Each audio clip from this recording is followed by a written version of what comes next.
हाँ जी, बिस्मिल्लाहिर्रहमानिर्रहीम। तो पिछला जो हमने टॉपिक पढ़ा था उसमें इसी टॉपिक का जो फर्स्ट हाफ पढ़ा था मास स्पेक्ट्रोमीटर का, उसमें हमने मास स्पेक्ट्रोमीटर की वर्किंग जो है बच्चों डिस्कस की थी। और मास स्पेक्ट्रोमीटर की जो वर्किंग है उसमें हमने मैग्नेटिक फील्ड तक जो है वो डिस्कस किया था। तो हमने ये पढ़ा था कि हमारे पास जो मास स्पेक्ट्रोमीटर के अंदर मौजूद वो सैंपल जिसकी आपने एनालिसिस करना है जिसका, तो वो सैंपल जो है वो जो आइंस की फॉर्म में डिफरेंट पोर्शन से होता हुआ वो पहुंच गया एनालाइजर के पास। तो एनालाइजर का क्या काम है? जो एनालाइजर या मैग्नेटिक फील्ड होता है आप सबको पता है उसके डिफरेंट पोल्स होते हैं, साउथ पोल और नॉर्थ पोल होता है। तो मैग्नेटिक फील्ड लाइंस होती हैं। तो जो आयनिक पार्टिकल या आइंस जब इसमें से पास होंगे तो ये उन आइंस को डिफ्लेक्ट कर देगा, मोड़ देगा। डिफ्लेक्ट, वो बीम सीधी जा रही थी तो सीधी बीम को ये डिफ्लेक्ट कर देगा। जब ये डिफ्लेक्ट करेगा तो एक पर्टिकुलर एंगल पे डिफ्लेक्ट करेगा। तो कौन से सैंपल को किस एंगल पे डिफ्लेक्ट करता है या किस पार्टिकल या एक आइसोटोप है, एक एलिमेंट है, उसके जो आइसोटोप्स हैं उसके कौन से आइसोटोप को किस एंगल पे वो डिफ्लेक्ट करता है, तो ये डिपेंड करता है आइसोटोप की मास टू चार्ज रेशो पे। इलेक्ट्रिक फील्ड जिसने स्पीड अप किया इन आइंस को उसकी स्ट्रेंथ पे, और डिपेंड करता है एनालाइजर या मैग्नेटिक फील्ड की स्ट्रेंथ पे। तो इन तीन चीजों पे डिपेंड करता है। क्योंकि ये दो हमने फिक्स करके रखने हैं तो जरूरत पड़ने पर इनको हमने चेंज भी करना है। तो ज्यादातर जो है वो मास टू चार्ज रेशो पे ही डिपेंड करता है कि कौन सा पार्टिकल कितना डिफ्लेक्ट होगा। अब ज्यादा डिफ्लेक्ट लाइटर पार्टिकल होता है। फॉर एग्जांपल नियॉन का जो एक सैंपल है उसमें नियॉन 20, नियॉन 21 और नियॉन 22 जो है वो तीन किस्म के आइसोटोप होते हैं। तो नियॉन 20 जो है वो यहाँ सबसे ज्यादा डिफ्लेक्ट होता है, यानी उसका जो रेडियस बनता है वो सबसे छोटा बनता है।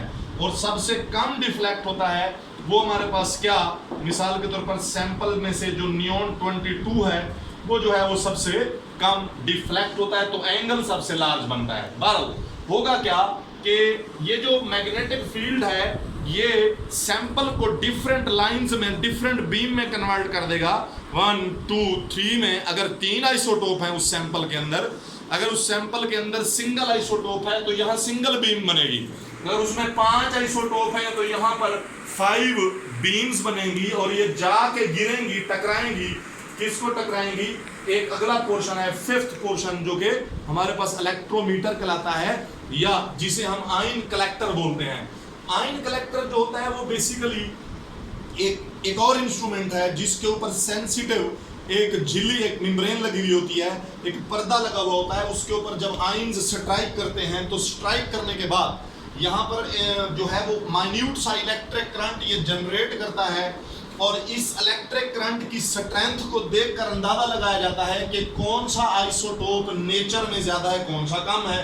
आमतौर पर जिस आइसोटोप की नेचुरल अबंडेंस ज्यादा हो उसकी वजह से जो वोल्टेज हम रिकॉर्ड करते हैं वो ज्यादा होती है, और जिसकी नेचुरल अबंडेंस कम हो तो उसकी वजह से जो वोल्टेज होगी वो कम होगी। बहरहाल ये सारी चीजें देखने के लिए हम एक रिलेशन स्टडी करते हैं, मास और charge ratio, that is h square that is equal to h square r square over 2e। इसमें हमारे पास मास टू चार्ज रेशो है, ये h मैग्नेटिक फील्ड की स्ट्रेंथ है, r रेडियस है, यानी इस सर्कुलर पाथ का जिसमें मैग्नेटिक फील्ड की डिफ्लेक्शन, जिसमें मैग्नेटिक फील्ड ने बीम को डिफ्लेक्ट किया, आइंस को डिफ्लेक्ट किया, ये उसका क्या रेडियस है ये उसको शो कर रहा है। जबकि e strength of electric field है। यहाँ फोकस r पे करना है हमने, r पे।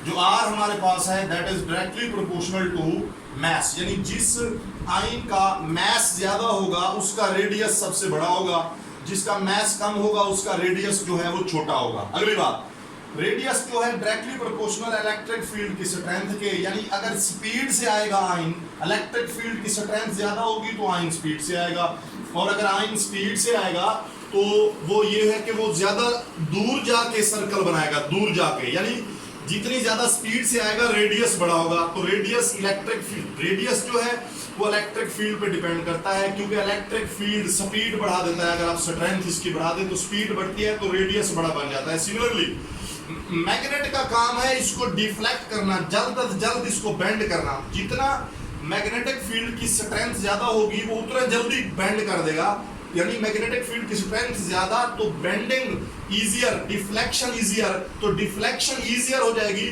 तो साइज जो रेडियस है उसका सर्कल जो है, अपन जो सर्कल है उसका रेडियस जो है वो छोटा हो जाएगा।